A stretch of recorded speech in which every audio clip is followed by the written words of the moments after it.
오늘 오전 경기도 의왕의 고층 아파트에서 큰 불이 나 대피하던 주민 한 명이 숨졌습니다.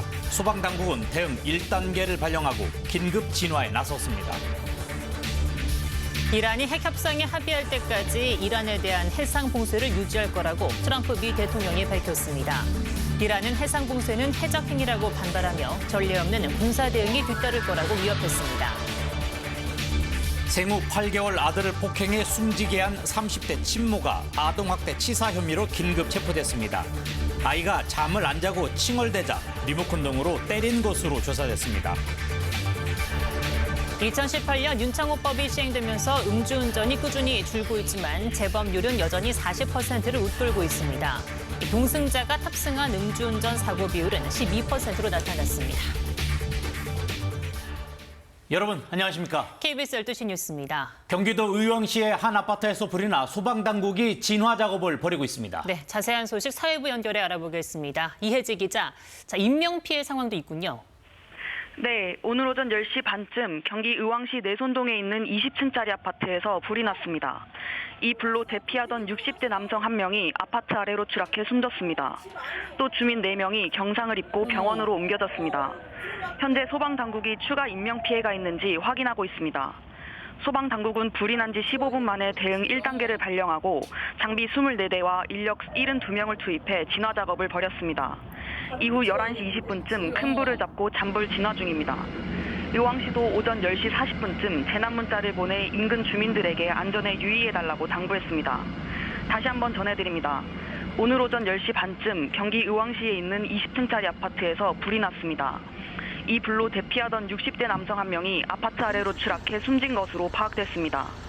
또 주민 4명이 다쳐 병원으로 옮겨졌고 추가 인명피해가 있는지 확인하고 있습니다.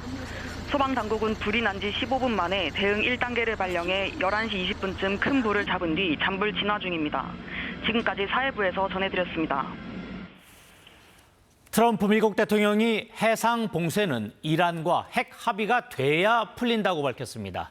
미국은 지금까지 전쟁 비용으로 37조 원 넘게 쓴 것으로 확인됐습니다. 워싱턴 김지숙 특파원의 보도입니다. 이란이 핵 협상에 합의할 때까지 해상 봉쇄를 유지하겠다고 트럼프 대통령이 언론 인터뷰에서 밝혔습니다. 봉쇄가 폭격보다 효과적이라는 겁니다. 실제 트럼프 대통령은 정유업계 임원들을 만나서도 이란에 대한 해상 봉쇄가 몇 개월 더 이어질 수 있다고 밝힌 걸로 전해졌습니다.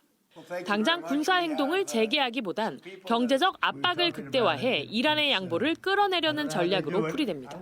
So at this moment, there will never be a deal unless they agree that there will be no nuclear weapons.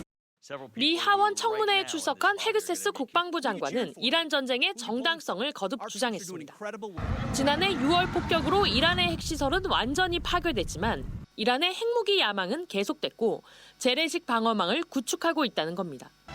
특히 이는 북한의 전략이라고 강조했습니다. 북한이 재래식 무기 개발로 외부의 공격을 차단하면서 오랜 시간에 걸쳐 은밀하게 핵무기를 개발해 왔는데 이란도 이 전략을 쓰고 있어 대대적인 공격이 필요했다는 뜻입니다. 헤그세스 장관은 이어 핵무기가 있다면 이란은 분명히 사용할 거라며 북한이 교훈이라고 덧붙였습니다. Everybody thought North Korea shouldn't have a weapon. Under the Clinton administration, they gathered so many ballistic missiles that their ballistic missile shield allowed them to blackmail the region and the world. 지금까지 미국이 이란전에 투입한 비용은 250억 달러, 우리 돈으로 37조 원을 넘어선 것으로 공식 확인됐습니다. 대부분이 군수품 지출이라 앞으로 더 늘어날 가능성이 커 전쟁이 장기화할수록 정치적 부담은 더 커질 걸로 보입니다. 워싱턴에서 KBS 뉴스 김지숙입니다. 이란은 미국의 해상 봉쇄가 해적 행위라고 규탄하며 조만간 군사 대응을 할 거라고 경고했습니다. 이란이 이번 주 수정된 평화안을 미국에 제의할 거란 전망도 나왔습니다. 보도에 정지주 기자입니다. 이란 고위 안보소식통이 미군의 해상 봉쇄를 해적 행위와 강도질로 규정했다고 이란 국영 프레스TV가 보도했습니다. 이 소식통은 해상 봉쇄에 대한 인내심이 한계에 도달했다며 조만간 전례 없는 군사적 조치가 뒤따를 것이라고 경고했습니다.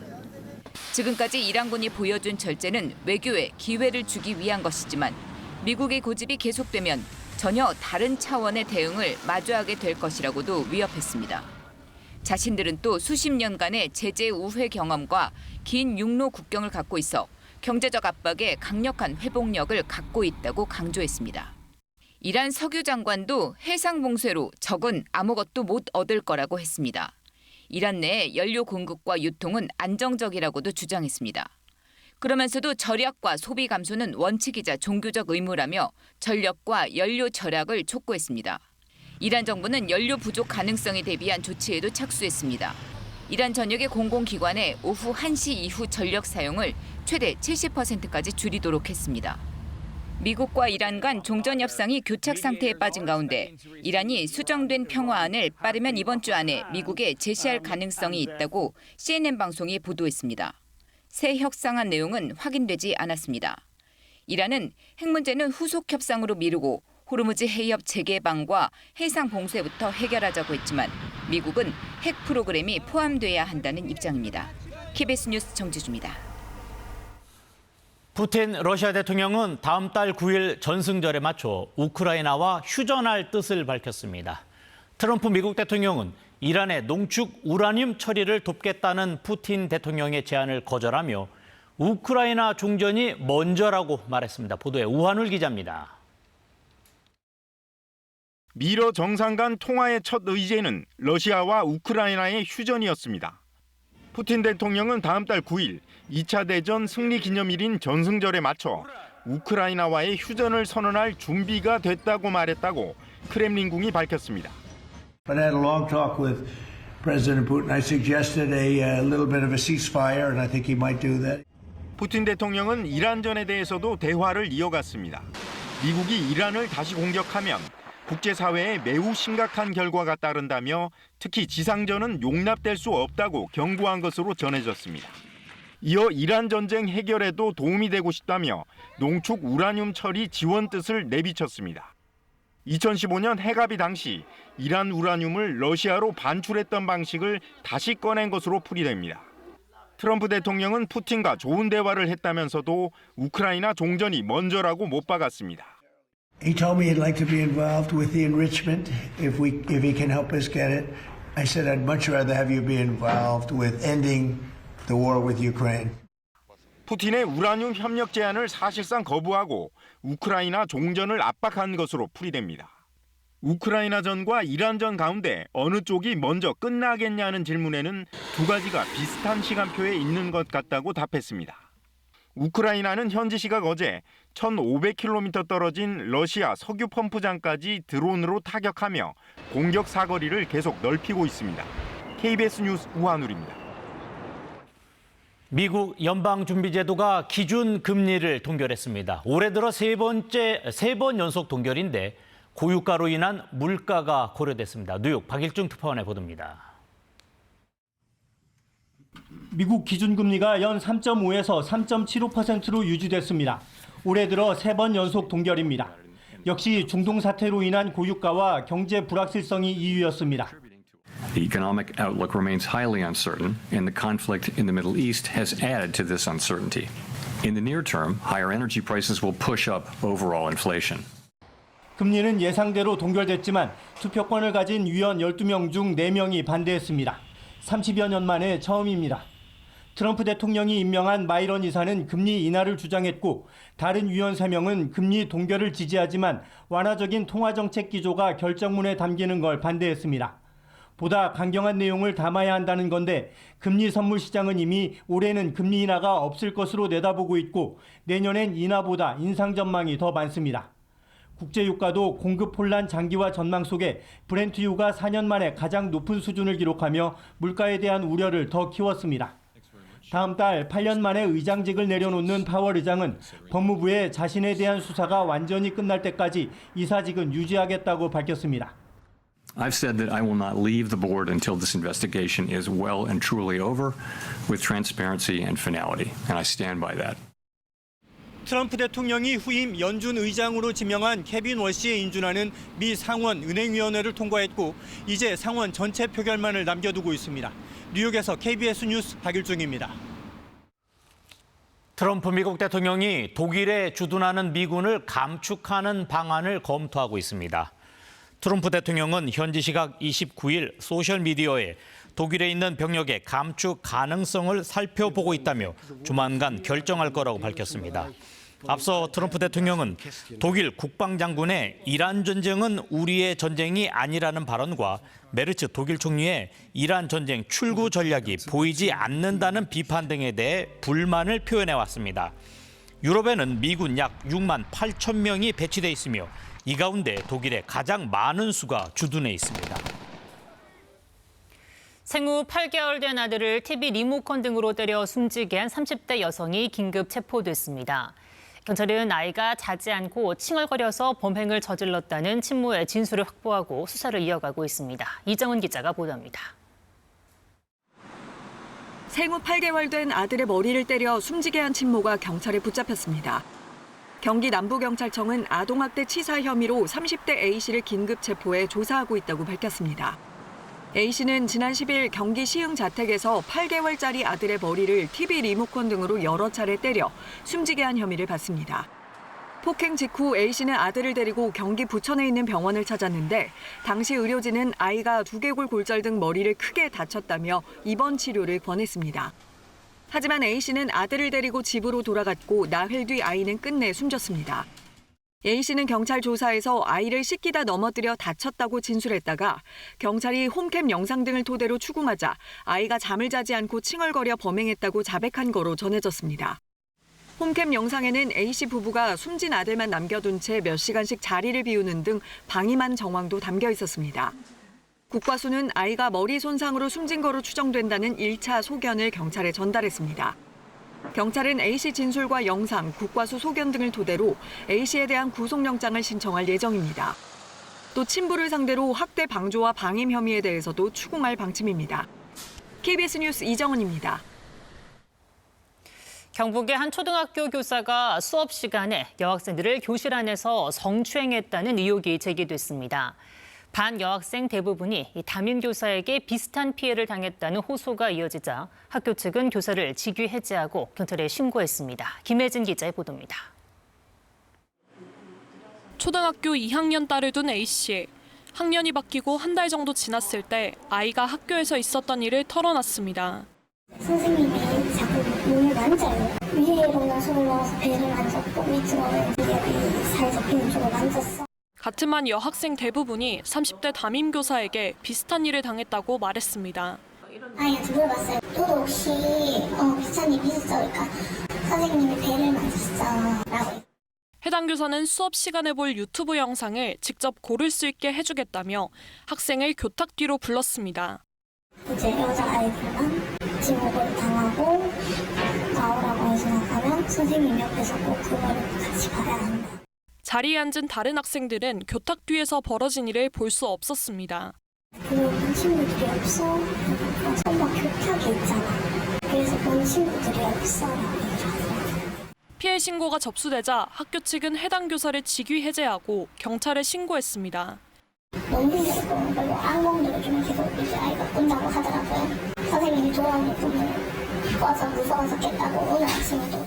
최근엔 학부모들과 장학사의 면담이 있었지만 피해 사실을 언론에 알리지 말라는 경고가 돌아왔습니다.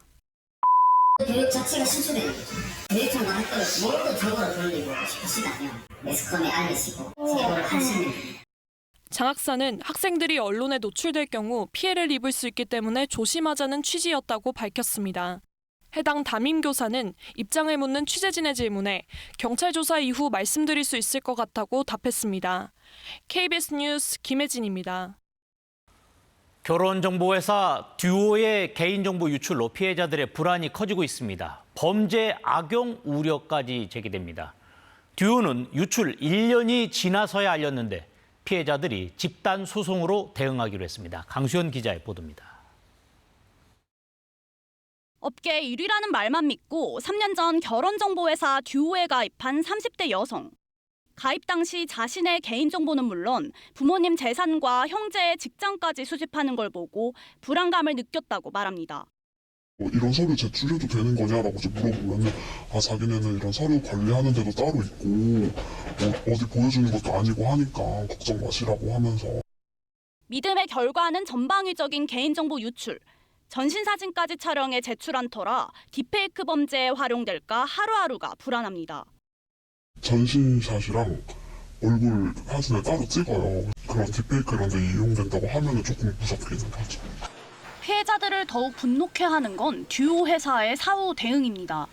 유출 1년이 지났지만 피해자들은 이번 주에야 개인정보가 유출됐다는 통지 문자를 받기 시작했습니다. 그런 부분도 없다 보니 대응할 시간도 놓쳤던 것 같고요. 2차 피해도 고객들한테 보라는 건지. 결혼 여부 같은 내밀한 사적 정보를 털린 사람이 42만 명에 달하면서 온라인상에선 집단 소송 움직임까지 일고 있습니다.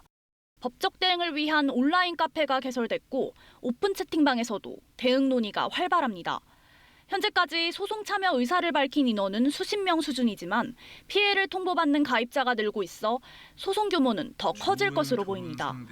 KBS 뉴스 강수영입니다. 대장동 개발 비리 의혹으로 구속돼 재판을 받아온 민간업자들이 석방됐습니다. 유동규 전 성남 도시개발본부 본부장은 과거 개발 비리를 이재명 대통령이 알고 있었다고 재차 주장했습니다. 이화진 기자의 보도입니다.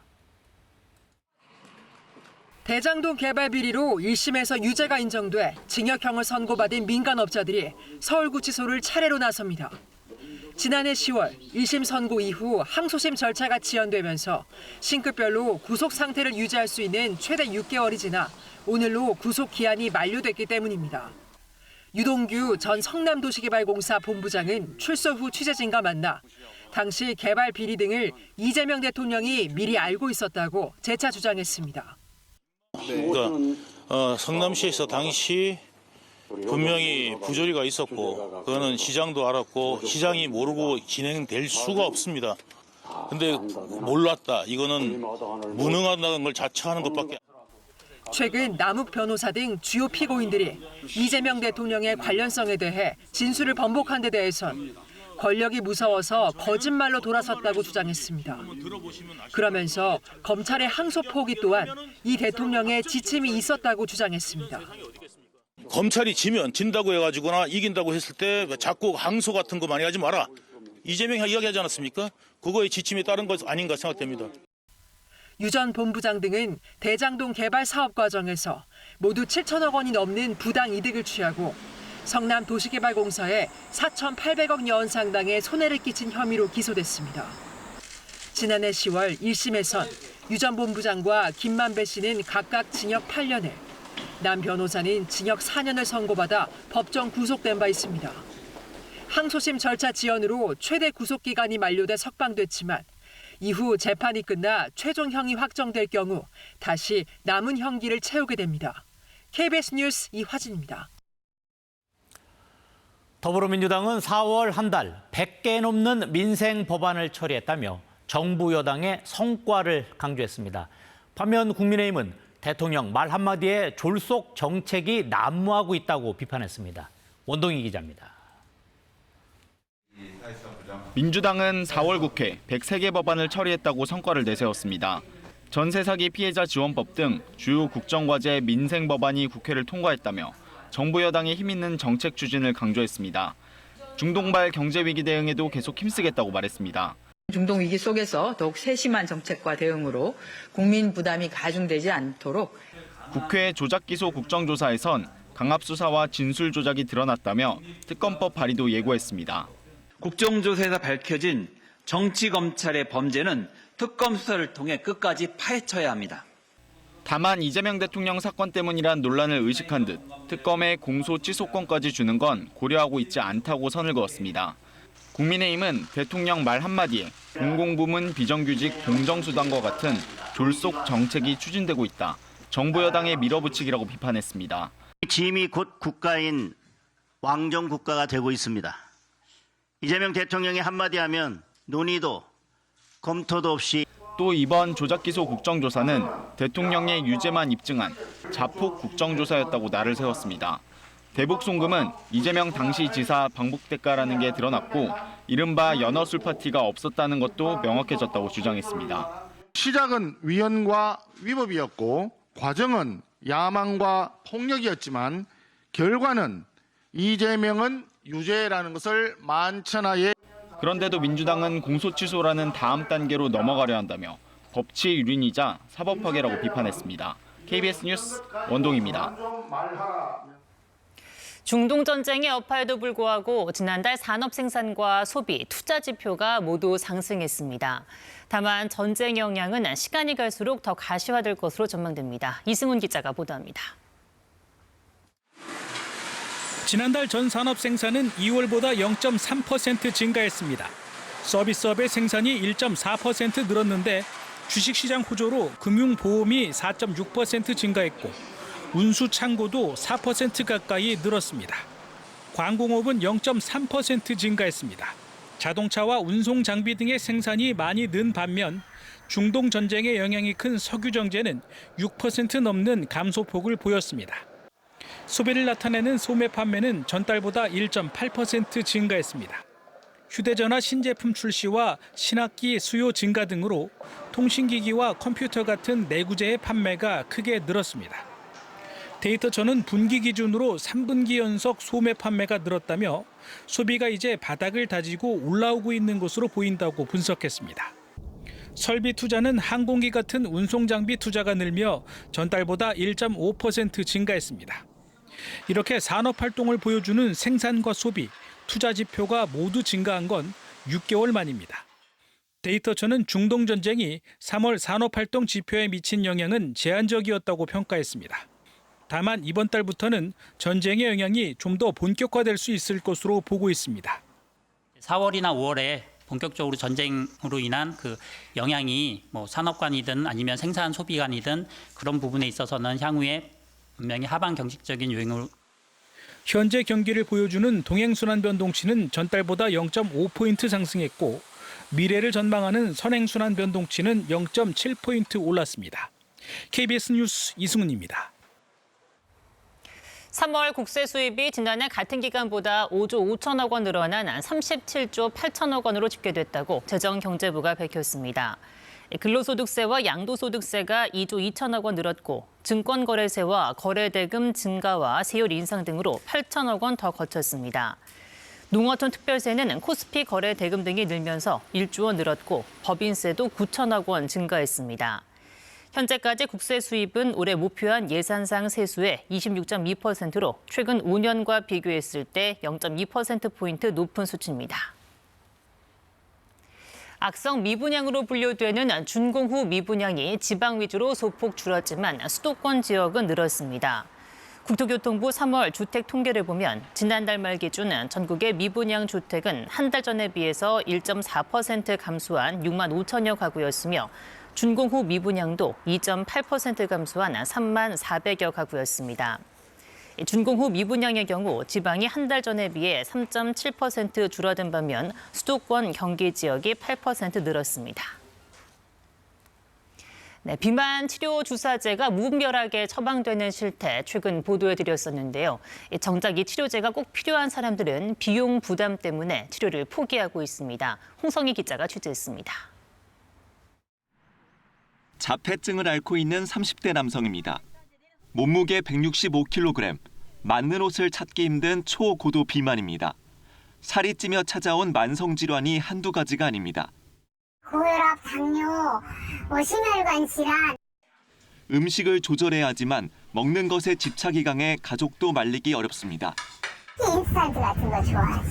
햄, 치즈, 스팸 막 이런 거는 막 눈이 막 들어갈 정도로.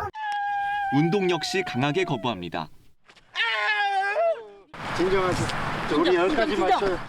결국 비만 치료 주사제가 유일한 대안인데 비싼 약값에 엄두를 못 냅니다.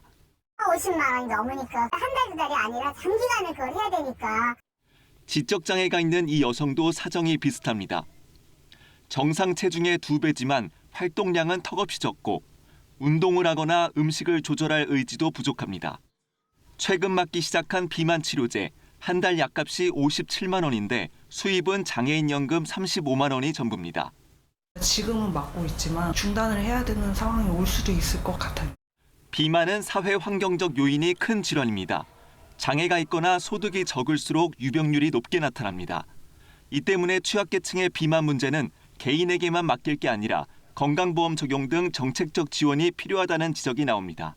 저소득층 비만도 굉장히 빨리 늘고 있습니다. 이런 것들을 해결할 수 있는 약이 나왔는데도 불구하고 이분들의 혜택이 안 들어가니까 미국과 영국, 일본 등은 미용 목적이 아닌 비만 치료제 사용에 대해 의료보험을 적용하고 있습니다. KBS 뉴스 홍성입니다. 맑은 하늘이 드러나 화면 속의 건물이 선명하게 보이고 있습니다. 봄철 건조함은 계속되고 있습니다. 현재도 서울 일부 지역과 충청, 경북 지역에 건조주의보가 내려져 있습니다. 현재 남부지방에만 구름이 지나고 있고 비가 내리진 않고 있습니다. 차차 오후부터는 충청 남부와 남부지방, 제주 산지에 비가 내릴 것으로 보입니다.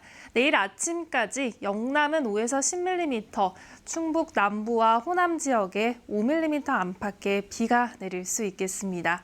오늘 한낮에는 기온이 크게 오르겠습니다. 어제보다 기온이 더 올라서 서울이 24도, 대전이 22도가 예상됩니다.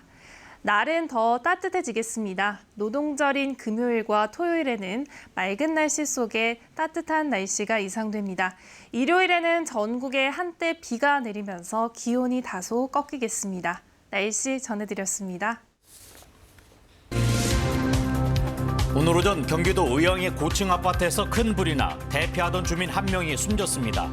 소방당국은 대응 1단계를 발령하고 긴급 진화에 나섰습니다. 이란이 핵 협상에 합의할 때까지 이란에 대한 해상 봉쇄를 유지할 거라고 트럼프 미 대통령이 밝혔습니다. 이란은 해상 봉쇄는 해적 행위라고 반발하며 전례 없는 군사 대응이 뒤따를 거라고 위협했습니다. 생후 8개월 아들을 폭행해 숨지게 한 30대 친모가 아동학대 치사 혐의로 긴급 체포됐습니다. 아이가 잠을 안 자고 칭얼대자 리모컨 등으로 때린 것으로 조사됐습니다. 2018년 윤창호법이 시행되면서 음주운전이 꾸준히 줄고 있지만 재범률은 여전히 40%를 웃돌고 있습니다. 동승자가 탑승한 음주운전 사고 비율은 12%로 나타났습니다. 경기도 의왕시의 한 아파트에서 불이 나 소방당국이 진화 작업을 벌이고 있습니다. 네, 사회부 연결해서 자세한 소식 알아보겠습니다. 이혜지 기자, 인명피해 상황부터 정리해 주시죠. 네, 오늘 오전 10시 반쯤 경기 의왕시 내손동에 있는 20층짜리 아파트에서 불이 났습니다. 이 불로 대피하던 60대 남성 한 명이 아파트 아래로 추락해 숨졌습니다. 또 주민 4명이 경상을 입고 병원으로 옮겨졌습니다. 현재 소방당국이 추가 인명피해가 있는지 확인하고 있습니다. 소방당국은 불이 난 지 15분 만에 대응 1단계를 발령하고 장비 24대와 인력 72명을 투입해 진화 작업을 벌였습니다. 이후 11시 20분쯤 큰 불을 잡고 잔불 진화 중입니다. 의왕시도 오전 10시 40분쯤 재난 문자를 보내 인근 주민들에게 안전에 유의해달라고 당부했습니다. 다시 한번 전해드립니다. 오늘 오전 10시 반쯤 경기 의왕시에 있는 20층짜리 아파트에서 불이 났습니다. 이 불로 대피하던 60대 남성 한 명이 아파트 아래로 추락해 숨진 것으로 파악됐습니다. 또 주민 4명이 다쳐 병원으로 옮겨졌고 추가 인명피해가 있는지 확인하고 있습니다. 소방당국은 불이 난 지 15분 만에 대응 1단계를 발령해 11시 20분쯤 큰 불을 잡은 뒤 잔불 진화 중입니다. 지금까지 사회부에서 전해드렸습니다. 트럼프 미 대통령이 핵 합의를 이룰 때까지 이란에 대한 해상 봉쇄를 유지하겠다고 밝혔습니다. 헤그세스 미 국방장관은 북한이 교훈이 됐다며 이란 공격의 정당성을 주장했습니다. 워싱턴 김지숙 특파원입니다. 이란이 핵 협상에 합의할 때까지 해상 봉쇄를 유지하겠다고 트럼프 대통령이 언론 인터뷰에서 밝혔습니다. 봉쇄가 폭격보다 효과적이라는 겁니다. 실제 트럼프 대통령은 정유업계 임원들을 만나서도 이란에 대한 해상 봉쇄가 몇 개월 더 이어질 수 있다고 밝힌 걸로 전해졌습니다. 당장 군사 행동을 재개하기보단 경제적 압박을 극대화해 이란의 양보를 끌어내려는 전략으로 풀이됩니다. So at this moment, there will never be a deal unless they agree that there will be no nuclear weapons. 미 하원 청문회에 출석한 헤그세스 국방부 장관은 이란 전쟁의 정당성을 거듭 주장했습니다. 지난해 6월 폭격으로 이란의 핵시설은 완전히 파괴됐지만 이란의 핵무기 야망은 계속됐고 재래식 방어망을 구축하고 있다는 겁니다. 특히 이는 북한의 전략이라고 강조했습니다. 북한이 재래식 무기 개발로 외부의 공격을 차단하면서 오랜 시간에 걸쳐 은밀하게 핵무기를 개발해 왔는데 이란도 이 전략을 쓰고 있어 대대적인 공격이 필요했다는 뜻입니다. 헤그세스 장관은 이어 핵무기가 있다면 이란은 분명히 사용할 거라며 북한이 교훈이라고 덧붙였습니다. Everybody thought North Korea shouldn't have a weapon. Under the Clinton administration, they gathered so many ballistic missiles that their ballistic missile shield allowed them to blackmail the region and the world. 지금까지 미국이 이란전에 투입한 비용은 250억 달러, 우리 돈으로 37조 원을 넘어선 것으로 공식 확인됐습니다. 대부분이 군수품 지출이라 앞으로 더 늘어날 가능성이 커 전쟁이 장기화할수록 정치적 부담은 더 커질 걸로 보입니다. 워싱턴에서 KBS 뉴스 김지숙입니다. 한편 이란은 미국의 해상 봉쇄가 해적 행위라고 규탄하며 조만간 전례 없는 군사 조치가 뒤따를 것이라고 경고했습니다. 이번 주 내에 이란이 수정된 평화안을 미국에 제의할 거란 전망도 나오고 있습니다. 보도에 정지주 기자입니다. 이란 고위 안보소식통이 미군의 해상 봉쇄를 해적 행위와 강도질로 규정했다고 이란 국영 프레스TV가 보도했습니다. 이 소식통은 해상 봉쇄에 대한 인내심이 한계에 도달했다며 조만간 전례 없는 군사적 조치가 뒤따를 것이라고 경고했습니다. 지금까지 이란군이 보여준 절제는 외교에 기회를 주기 위한 것이지만 미국의 고집이 계속되면 전혀 다른 차원의 대응을 마주하게 될 것이라고도 위협했습니다. 자신들은 또 수십 년간의 제재 우회 경험과 긴 육로 국경을 갖고 있어 경제적 압박에 강력한 회복력을 갖고 있다고 강조했습니다. 이란 석유 장관도 해상 봉쇄로 적은 아무것도 못 얻을 거라고 했습니다. 이란 내 연료 공급과 유통은 안정적이라고도 주장했습니다. 그러면서도 절약과 소비 감소는 원칙이자 종교적 의무라며 전력과 연료 절약을 촉구했습니다. 이란 정부는 연료 부족 가능성에 대비한 조치에도 착수했습니다. 이란 전역의 공공기관에 오후 1시 이후 전력 사용을 최대 70%까지 줄이도록 했습니다. 미국과 이란 간 종전 협상이 교착 상태에 빠진 가운데 이란이 수정된 평화안을 빠르면 이번 주 안에 미국에 제시할 가능성이 있다고 CNN 방송이 보도했습니다. 새 협상안 내용은 확인되지 않았습니다. 이란은 핵 문제는 후속 협상으로 미루고 호르무즈 해협 재개방과 해상 봉쇄부터 해결하자고 했지만 미국은 핵 프로그램이 포함돼야 한다는 입장입니다. KBS 뉴스 정지주입니다. 미국과 러시아 정상이 전화로 현안을 논의했습니다. 푸틴 러시아 대통령은 다음 달 9일 전승절에 맞춰 우크라이나와 휴전할 뜻을 밝혔습니다. 이란 농축 우라늄 처리도 돕겠다고 했는데 트럼프 대통령은 우크라이나 종전이 먼저라며 사실상 거부했습니다. 보도에 우한울 기자입니다. 미러 정상 간 통화의 첫 의제는 러시아와 우크라이나의 휴전이었습니다. 푸틴 대통령은 다음 달 9일 2차 대전 승리 기념일인 전승절에 맞춰 우크라이나와의 휴전을 선언할 준비가 됐다고 말했다고 크렘린궁이 밝혔습니다. But I had a long talk with President Putin. I suggested a little bit of a ceasefire, and I think he might do that. 푸틴 대통령은 이란전에 대해서도 대화를 이어갔습니다. 미국이 이란을 다시 공격하면 국제사회에 매우 심각한 결과가 따른다며 특히 지상전은 용납될 수 없다고 경고한 것으로 전해졌습니다. 이어 이란 전쟁 해결에도 도움이 되고 싶다며 농축 우라늄 처리 지원 뜻을 내비쳤습니다. 2015년 핵합의 당시 이란 우라늄을 러시아로 반출했던 방식을 다시 꺼낸 것으로 풀이됩니다. 트럼프 대통령은 푸틴과 좋은 대화를 했다면서도 우크라이나 종전이 먼저라고 못 박았습니다.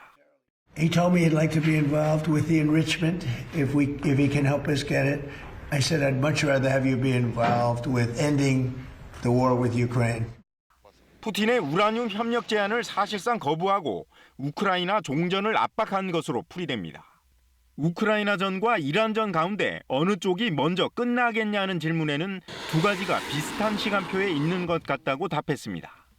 우크라이나는 현지 시각 어제 1,500km 떨어진 러시아 석유 펌프장까지 드론으로 타격하며 공격 사거리를 계속 넓히고 있습니다. KBS 뉴스 우한울입니다.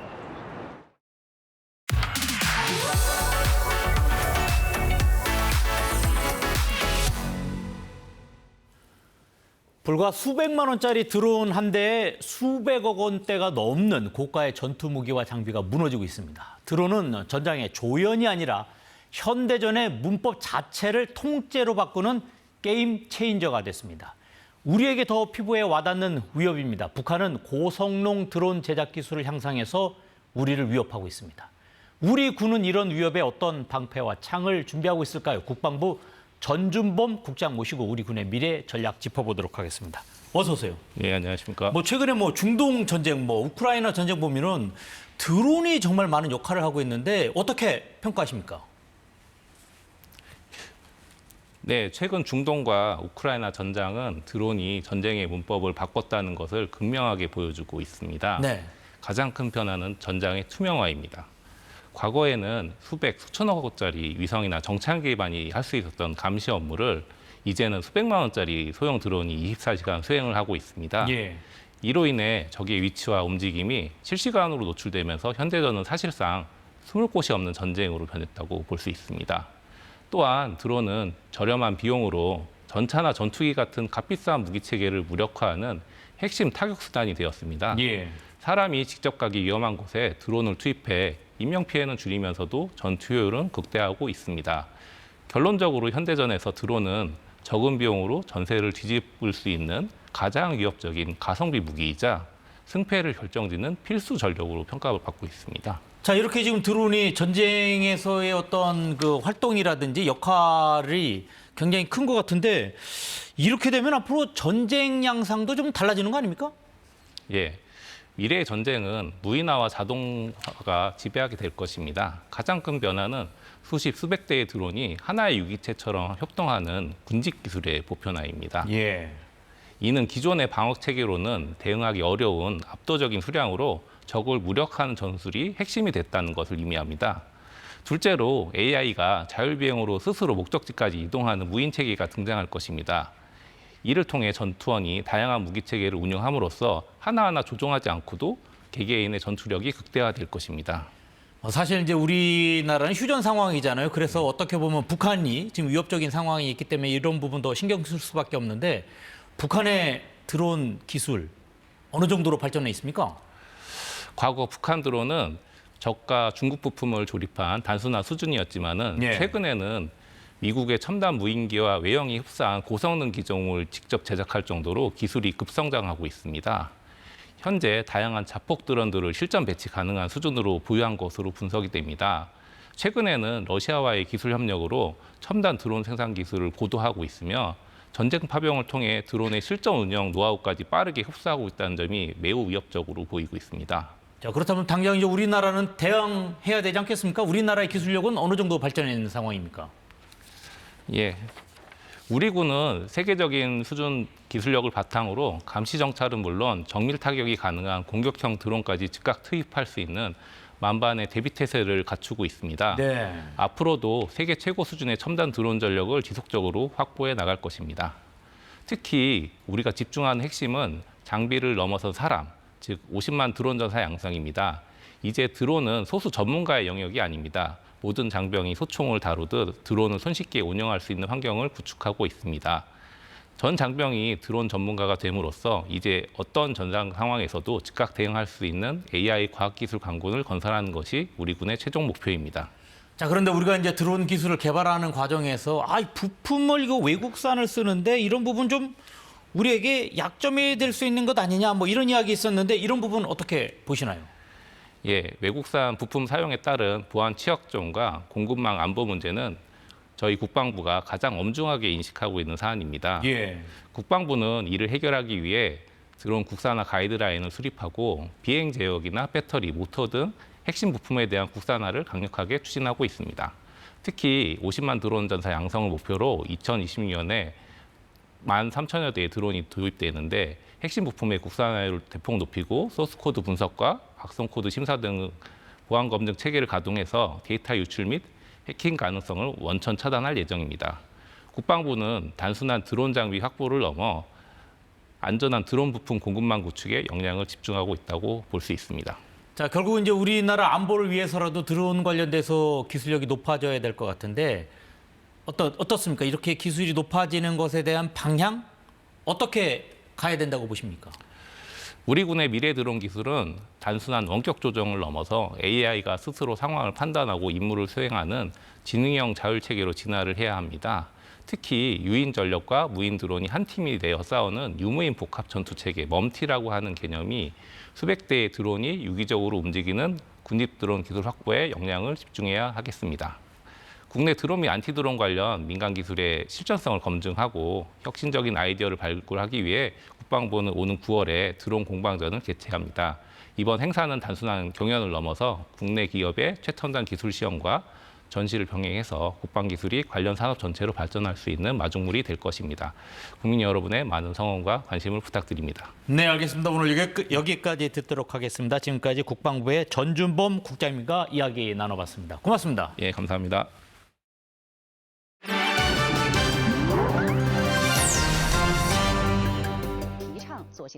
중국 상하이에서 에스컬레이터 탑승 시 발생한 사고와 관련한 판례가 화제가 되고 있습니다. 지난 2024년 상하이 지하철역에서 발생한 에스컬레이터 사고 모습입니다. 출근길 에스컬레이터 계단을 올라가던 여성이 오른쪽 남성과 부딪히면서 남성의 휴대전화가 고장나는 사고가 있었습니다. 결국 소송까지 갔는데 지하철역 안에서 발생한 사고라 상하이 철도 운송법원에서 재판을 맡았습니다. 법원은 보행 중 사고를 낸 여성에게 남성의 휴대전화 수리비 1,000여 yuan, 한국 돈으로 수십만 원을 배상하라고 판결했습니다. 지하철역 곳곳에는 에스컬레이터 탑승 때 걷지 말라는 안내 표지판이 있지만 지키는 사람이 없습니다. 我会的，就左边还是要让给那些就是有急事的人。 이동할 때는 좌측으로, 서서 갈 때는 우측에 서서 가는 좌행 우립은 관행이 된 지 오래.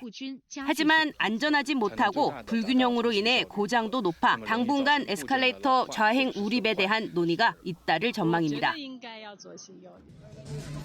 가자지구 남부 칸 유니스. 전쟁 중 가족을 잃은 신랑 신부들을 포함해 50쌍의 신랑 신부를 위한 합동 결혼식이 열렸습니다.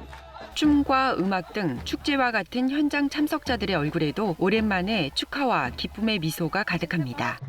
5만의 지원을 받아 고통 속의 기쁨이라는 주제로 진행된 합동 결혼식입니다. اللي خسرتهم في الحرب هذه اللي هو ابي وامي واخويا احنا في الافراح وقامت بالواجب كله ونشكر كل الدول اللي وقفت بجانب. 최근 몇 달 사이 여러 이웃 아랍 국가들의 지원으로 가자지구 전역에서 합동 결혼식이 열리고 있는데요. 이러한 합동 결혼식은 오랜 전쟁으로 인해 어려움을 겪는 신랑 신부에게 큰 도움이 됩니다. مع انه خسرت والدي العزيز ولكن هنمشي على وصيته ونفرح رغم كل الآلام هذه. طبعا احنا هنأسس حياة جديدة. تعودنا على الخيام وهنرجع نسكن في خيام ولكن مع الاشخاص اللي بنحبها. 100년 가약을 맺는 신랑 신부들은 폐허를 딛고 새로운 시작과 희망을 꿈꿀 수 있게 됐습니다. 이탈리아 토스카나의 마렘마 지역. 물이 고인 늪지와 거친 초원이 이어진 이곳에서 말을 타고 소를 모는 목동들이 하루를 시작합니다. 이른 아침 말에 갈기를 다듬고 안장을 얻는 것부터 일과가 시작됩니다. 이들은 이탈리아의 전통 카우보이, 버터리라고 불립니다. Dieses Pferd ist sehr fleißig, ruhig und verliert nie den Kopf. Es ist gut zu reiten, ein wirklich großartiges Pferd. 버터리는 건조한 평원이 아닌 진흙과 물길이 많은 초원에서 일한다는 점에서 미국 카우보이와는 전혀 다릅니다. 그러나 중세부터 이어져 온 이 전통은 산업화와 농업 구조 변화로 점점 설 자리를 잃고 있습니다.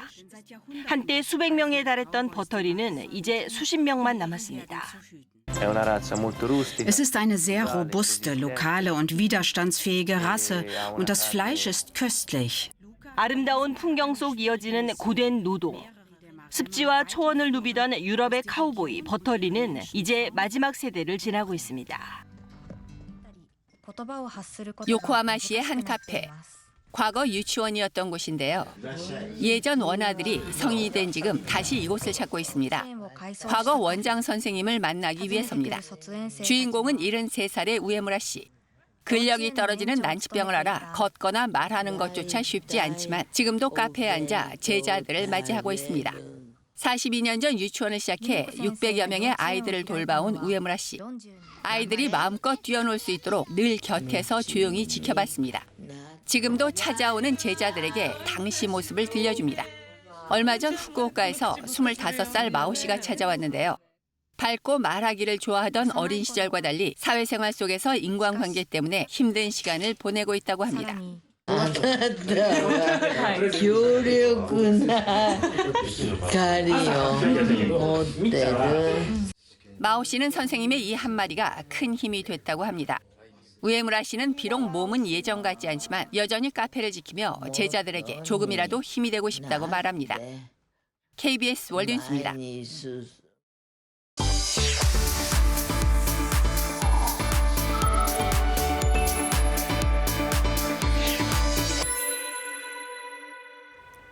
생활 뉴스입니다. 취약계층 청소년을 위해 정부가 매달 체육시설에서 쓸 수 있는 스포츠 바우처를 지원하고 있습니다. 등록된 시설에서 현금처럼 쓸 수 있도록 매달 일정 금액을 지급하는 건데요. 그런데 이 스포츠 바우처가 써보지도 못하고 소멸되는 경우가 많다고 합니다. 어찌된 일인지 현경아 기자가 취재했습니다. 7살 딸과 12살 아들을 둔 A씨. 한부모 가정이 되면서 체육시설에서 현금처럼 쓸 수 있는 스포츠 바우처를 받았습니다. 하지만 집 근처에 있는 공공체육시설에선 사용할 수 없었습니다. 스포츠 바우처요?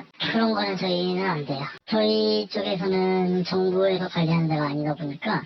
A씨는 답답한 마음에 시설을 운영하는 구청에 직접 전화까지 걸어 부탁했지만 감감무소식입니다. 구청에서 얘기를 해서 좀 등록을 좀 해달라고 말씀드렸었거든요. 혹시 그런 뭐가 있을까요? 집 근처 5곳을 알아봤지만 사정은 마찬가지. 바우처를 쓰려면 지자체에서 국민체육진흥공단에 바우처 사용 가능 업체로 등록을 해야 하는데 이걸 하지 않은 겁니다. 결국 A씨는 집 근처 공립시설을 포기하고 민간시설에서 바우처를 써야 했습니다.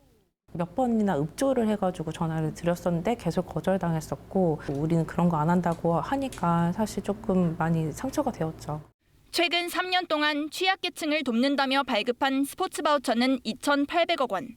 이 가운데 20%, 560억 원어치 예산은 이런 이유 등으로 집행도 되지 못했습니다. 사업 성과가 또 제대로 나타나지 않는 문제점을 보이고 있는데 사용하기 편한 그런 방향으로 정책 설계가 돼야 되고. 취약계층을 돕는다며 만든 스포츠 바우처 제도가 무책임한 행정 속에 마음의 상처만 입히고 있습니다. KBS 뉴스 현경아입니다. 인천에서 등굣길 통행을 돕던 경비원이 우회전하던 차량에 치여 숨졌습니다. 경찰이 이런 사고를 막기 위해 우회전 일시정지 집중 단속에 나섰는데 위반 사례가 쏟아졌습니다. 박은영 기자가 단속 현장에 다녀왔습니다. SUV 차량 한 대가 신호를 무시하고 우회전하더니 속도를 늦추지 않고 그대로 인도를 향해 돌진합니다. 이 사고로 학생들의 등교를 돕던 아파트 경비원이 차에 치여 숨졌습니다. 우회전 사고가 끊이질 않자 경찰이 집중 단속에 나섰습니다. 우회전 신호등에 빨간불이 켜졌는데도 멈춰서는 차를 찾기 힘듭니다. 신호 위반에 해당됩니다. 우회전 신호일 때만 우회전을 하셔야 돼요. 우회전 신호등을 못 봤다고 항의하는 운전자부터 자동차에 대한 우회전 신호 있는 건 제가 일단 몰랐고요. 차가 따라와 어쩔 수 없었다는 운전자도 있습니다. 이제 서야 되는데 쓰면은 이제 뒤에서 또 빵거리니까 또 어떨 때는 또 그냥 가게 되고.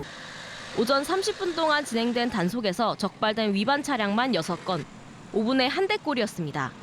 전방 신호가 빨간불이라면 이렇게 정지선 앞에서 일단 멈추고 우측 횡단보도에도 보행자가 있다면 다시 멈춰야 합니다. 2023년 우회전 일시정지가 도입됐지만 사고는 빈발하고 인명피해도 큽니다. 지난해 일어난 우회전 교통사고만 14,000여 건, 75명이 목숨을 잃었고 18,000여 명이 다쳤습니다. 시행 4년째를 맞았지만 초라한 성적표입니다. 4월 달에 보행자 통행량이 증가하고 있고 보행자 사고 위험성이 높은 계절입니다. 아울러 이 계절에 집중 단속을 통하여 보행자 사고 예방을. 경찰은 6월 19일까지 대대적인 단속을 이어갈 예정인데 위반 시 승용차 기준 범칙금 6만 원과 벌점 10점이 부과됩니다. KBS 뉴스 박은영입니다. 아동복지법과 관련된 정부 서류 양식에서 혼외자라는 단어가 사라집니다. 보건복지부는 이런 내용을 담은 아동복지법 시행령을 오늘 입법 예고했습니다. 아동복지법 법문 자체에는 혼외자라는 표현이 이미 사라졌지만 공무원들이 업무 현장에서 사용하는 시행규칙상의 별지 서식 등에는 여전히 용어가 남아 있었습니다. 이번 조치는 아이에게 부정적인 낙인을 찍는 혼외자라는 차별적 용어를 퇴출하기로 한 데 따른 것입니다. 서울시가 무주택 청년의 주거 안정을 위해 오는 8월부터 1만 5천 명에게 월 최대 20만 원씩 1년 동안 지원합니다. 신청 자격은 임차보증금 8천만 원 이하이고 월세 60만 원 이하인 주택에 사는 19살부터 39살까지의 서울시 무주택 청년입니다. 군 복무로 사회 진입이 늦어진 제대 군인은 복무 기간에 따라 신청 연령을 최대 42살까지 늘려 적용합니다. 다음 달 6일부터 19일까지 서울 주거 포털에서 신청할 수 있습니다. 지금까지 생활뉴스였습니다. 다양한 문화 혜택이 제공되는 문화가 있는 날이 이번 달부터 매주 수요일로 확대됐습니다. 이달에만 총 1,700곳 넘는 문화시설이 5,000개 가까운 문화 프로그램을 운영한 것으로 나타났습니다. 신수빈 기자가 보도합니다. 평일 낮에도 영화관이 북적입니다. 문화가 있는 날을 맞아 많은 시민들이 영화관을 찾았습니다. 항상 영화 볼 때 조금 요금이 부담되는데 오늘 문화의 날이어서 좀 요금이 좀 싼 날이어서. 문화가 있는 날은 이달부터 매월 마지막 수요일에서 매주 수요일로 확대됐습니다. 확대 첫 달 전국 1,700여 곳의 문화시설에서 4,700건이 넘는 문화 프로그램이 운영됐습니다. 지난달과 비교하면 참여 문화시설은 2.1배, 운영 프로그램도 5.7배 증가했습니다. 시민들이 일상에서 문화를 접할 기회가 크게 넓어진 겁니다. 다음 달에도 전국 각지의 문화시설에서 다양한 문화 프로그램이 이어집니다. 창덕궁에서는 후원을 산책할 수 있는 왕의 아침, 정원을 거닐다 프로그램이 운영되고 국립현대미술관에서는 점심시간 전시 해설을 듣는 아트앤런치 프로그램 등이 열릴 예정입니다. 또 낮 시간대 문화활동 참여가 어려운 직장인 등 성인들을 위한 심야 책방도 운영됩니다. 아울러 매월 첫 수요일에는 전자책, 오디오북 무료 열람 서비스인 온책방 서비스도 열립니다. 5월 중순부터는 국능 무료 입장을 단계적으로 늘리고 길류의 인문학 프로그램도 추진돼 시민들의 문화체험 기회가 더 넓어질 전망입니다. KBS 뉴스 신수빈입니다. 이어서 오늘의 주식시황 KB증권 연결해 알아보겠습니다. KB증권입니다. 코스피 시장 6,750선 돌파하며 신고가를 세운 뒤 하락세로 돌아서는 등 변동성이 큽니다. 현재 하락 지속하고 있는데요. 코스닥은 외국인과 기관의 동반 매도 속에 제약바이오 약세 등으로 낙폭을 키우고 있습니다. 미국 증시 혼조 마감한 가운데 필라델피아 반도체 지수 2% 넘게 상승했습니다. 예상대로 미국 기준금리는 3회 연속 동결됐습니다. 다만 34년 만에 처음으로 반대 의견이 4명이 나왔는데요. 미국 연준 내부 금리 정책 견해 분열에 따른 통화정책 방향성 불확실성은 확대됐습니다. 특징적인 종목으로 알파벳은 시간의 거래에서 7% 가까이 상승한 반면 메타는 6% 넘게 하락했습니다. 한편 미국 10년물 국채는 4.43%를 넘었고 유가는 급등하며 사흘 연속 상승했습니다. 이 시각 현재 코스피는 14.76포인트 하락한 6,676.14에 코스닥은 15.9포인트 밀린 1,204.36에 거래되고 있습니다. 업종별 흐름 보면 건설업종 약세가 두드러지고 있습니다. 코스피 시장 수급에서 외국인과 개인은 동반 매수를, 기관은 순매도하고 있습니다. 호실적 발표한 한화비전과 LG전자 강세를 필두로 전기전자주, 하나솔루션과 두산로보틱스 등 태양광 에너지와 로봇주, 전선과 광통신주, 강관주, 하이브와 HD현대, 삼양식품 상승이 눈에 띄고 있습니다. 반면 건설과 조선, 화장품과 석유화학, 방산주는 약세입니다. 미국 증시에서 다우지수는 48,861.8에 나스닥은 24,673.24에 마감됐습니다. 현재 아시아 시장에서 중국 증시 상승하고 있고 일본 증시는 하락 중입니다. 이 시각 현재 달러화에 대한 원화 환율은 1,484원 80전에 거래되고 있습니다. 지금까지 KB증권이었습니다. 지금 서울 등 대부분 지역에서 하늘이 맑게 드러나 시야가 탁 트여 있습니다. 현재 남부지방에는 구름이 조금 끼어 있습니다. 아직까지 비가 내리고 있진 않지만 늦은 오후부터 남부지방에 차차 비가 내리겠습니다. 내일 아침까지 영남 지역은 5에서 10mm, 충청 남부와 호남 지역에 5mm 안팎의 비가 조금 내릴 전망입니다. 비가 내리면서 건조함을 조금 달래주겠습니다. 현재 서울 일부 지역과 충청, 경북 지역에 여전히 건조주의보가 내려져 있는 상태입니다. 오늘 내륙 지역은 하늘이 차차 흐려지겠습니다. 오늘 한낮에 서울이 24도, 대전 22도, 청주 22도로 어제보다 기온이 높겠습니다. 또 대구 20도, 전주 21도로 따뜻하겠습니다. 바다의 물결은 비교적 잔잔하게 일겠습니다. 모레까지 따뜻한 날씨가 이어지겠고 일요일에 전국에 비가 내리면서 기온이 다소 꺾이겠습니다. 날씨 전해드렸습니다. 뉴스를 마칩니다. 시청해주신 여러분 고맙습니다.